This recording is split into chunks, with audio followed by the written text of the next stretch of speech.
Sementara itu pemirsa, truk trailer yang mengangkut satu unit kendaraan berat saat melintas di jalur perlintasan kereta api Pelitasari Muara Enim membuat kabel listrik terputus.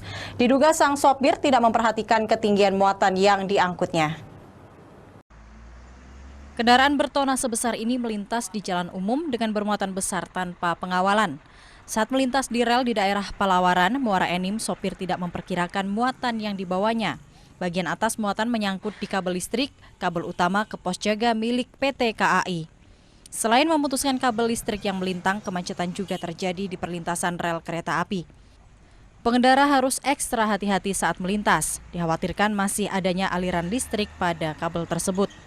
Petugas kereta api terpaksa menunjang kabel yang menjuntai di jalan agar kendaraan besar bisa melintas dan tidak tersangkut. Beruntung saat terjadi kemacetan tidak ada kereta yang melintas.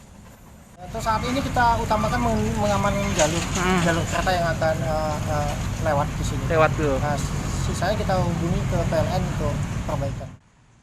Kasat Lantas Polres Muara Enim saat dihubungi via telepon menyatakan pihaknya sudah mengambil tindakan dengan melakukan penilangan dan penahanan kendaraan berat tersebut.